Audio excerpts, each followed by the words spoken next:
Assalamualaikum Sobat Football United. Piala Dunia, ya Piala Dunia sudah mendapatkan kontestan secara lengkap ya. Jadi playoff, masing-masing playoff sudah selesai semua. Dan ada, menurut gue termasuk kejutan. Misalnya ada beberapa negara yang pernah bertanding di Piala Dunia sebelumnya, seperti kayak Denmark ya kan. Dan ya langsung aja nih gue bahas mengenai Italia. Italia ini luar biasa. 3 Piala Dunia berturut-turut Italia absen. Padahal Italia sendiri ya menurut gue merupakan sebuah negara dengan kultur Piala Dunia sebenarnya yang juga sangat sangat kental. Ini bisa dilihat juga dari misalnya raihan ya kan. Italia pernah menjadi juara dunia dan ya 4 kali bahkan menjadi juara dunia, tapi harus absen lagi nih 3 secara beruntun. Jadi 3 Piala Dunia secara berturut-turut Italia ini absen. Gue tidak akan membahas misalnya ya kenapa absennya Italia, lalu apa yang harus mereka lakukan untuk memperbaiki keadaan untuk bisa misalnya tampil di Piala Dunia selanjutnya. Tapi gue lebih melihat ada hubungannya mungkin ini dengan situasi di Manchester United. Kenapa? Gue melihat seperti ini. Ya Manchester United ini kan mengincar pemain lini tengah, Sandro Tonali, Elliot Anderson. Dan Manchester United menurut gue mengalami tantangan ataupun kesulitan yang tidak sedikit nih untuk mendatangkan pemain inti di lini tengah. Pemain yang menurut gue akan dipasangkan dengan Kobbie Mainoo. Ada beberapa pembahasan gitu yang mengatakan, ya ngapain sih harus Kobbie Mainoo? Kan bisa juga datangkan 2 pemain A atau B gitu. Katakanlah mungkin Elliot Anderson dengan Sandro Tonali lalu diduetkan di lini tengah. Ya, tapi gue juga ingin bersikap realistis ya. Realistis dalam arti ya kita lihat sajalah keadaan manajemen Manchester United dengan Kobbie Mainoo ini seperti apa. Manchester United menurut gue adalah manajemen Manchester United yang jelas punya rencana dengan Kobbie Mainoo. Ini juga yang akhirnya Manchester United menurut gue bukan satu-satunya faktor, tapi salah satu faktor yang mereka pertimbangkan kenapa mereka melepas Ruben Amorim misalnya ya. Lalu kenapa mereka ya melakukan proses perpanjangan kontrak dari Kobbie Mainoo. Lalu kita juga lihat misalnya perubahan yang terjadi dengan posisi Kobbie Mainoo dalam arti kesempatan yang semakin besar di periode setelah Ruben Amorim. Gue melihat tidak ada yang salah sebenarnya dengan hal ini. Karena Kobbie Mainoo gue juga melihat, menurut gue secara ringan amatiran, merupakan seorang pemain yang memang memiliki kapasitas, memiliki teknik yang bagus, ya, memiliki potensi yang sangat besar.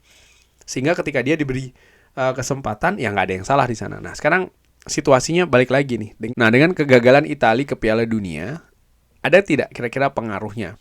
Menurut gue ini justru memberikan sebuah keuntungan sih bagi Manchester United. Misalnya jika mereka ingin memproses Sandro Tonali. Ada informasi sebelumnya yang dikabarkan Elliot Anderson yang ikut ke skuad Piala Dunia ini diberi semacam kayak deadline bagi Manchester United ya untuk bisa mendatangkan pemain ini itu sebelum Piala Dunia dimulai. Karena sang pemain ya tentu saja akan konsentrasi atau memang ya butuh konsentrasi ya kan untuk bertanding bermain di kompetisi antar negara yang memang kastanya nih tertinggi, tingkatannya yang paling tinggi. Ingin supaya maksimal. Sehingga sebenarnya bukan hanya Elliot Anderson sih, banyak pemain lain itu ya. Ketika misalnya ingin memutuskan terkait dengan masa depan mereka akan lakukan sebelum Piala Dunia atau setelah Piala Dunia. Maksud gue adalah pemain yang memang negaranya itu membela Piala Dunia dan mereka bermain di sana ya. Tapi ini kan tidak dengan Sandro Tonali. Sandro Tonali itu ya Italia tidak berlaga di Piala Dunia. Dan artinya tidak ada deadline Piala Dunia gitu ya menurut gue. Sandro Tonali akan menjalani musim panas seperti pemain-pemain lain. Dia akan liburan, lalu dia akan memiliki waktu juga untuk bisa berpikir ataupun lebih punya waktu menurut gue untuk berpikir terkait dengan masa depannya akan seperti apa. Di sisi lain, Manchester United juga tidak terikat waktu Piala Dunia nih untuk mendekati Sandro Tonali. Itu satu. Lalu yang kedua, ataupun yang ketiga bahkan ya, faktor bahwa, dan menurut gue ini bisa menjadi sebuah keuntungan, yaitu persiapan.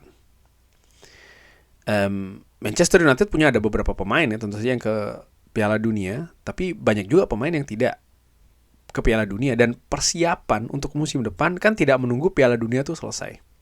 Mereka akan lakukan sebelumnya. Training camp misalnya ya, hal-hal seperti itu. Dan ini Sandro Tonali sudah bisa lakukan duluan. Misalnya Manchester United hadirkan duluan Manchester United untuk mengintegrasi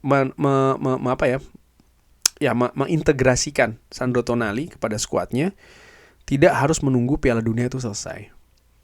Sudah bisa dilakukan lebih dulu. Ya, mungkin dari sisi permainan tidak komplit karena pemain-pemain vital dari Manchester United juga banyak yang berlaga di Piala Dunia. Tapi adaptasi kepada pemain-pemain lain, adaptasi kepada staf kepelatihan Manchester United, adaptasi kepada klub itu sendiri, menurut gue sudah bisa dilakukan lebih awal.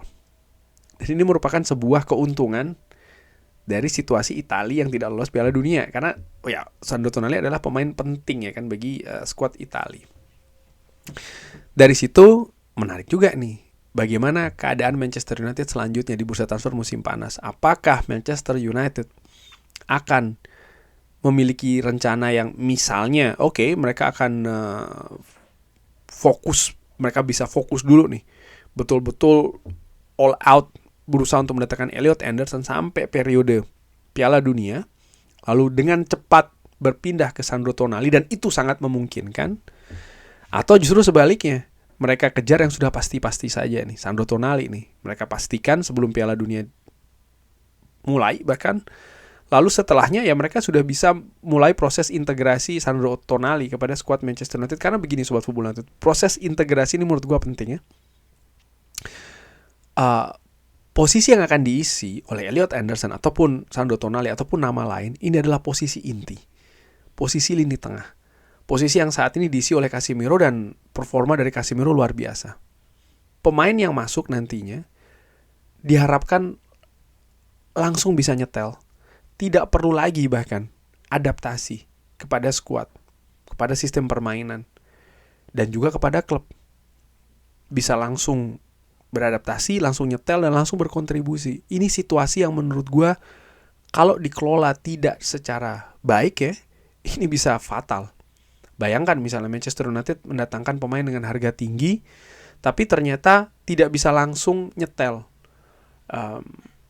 Ada hal-hal yang butuh waktu adaptasi lagi, katakanlah seperti itu ya. Dimana menurut gue Manchester United tidak punya waktu itu.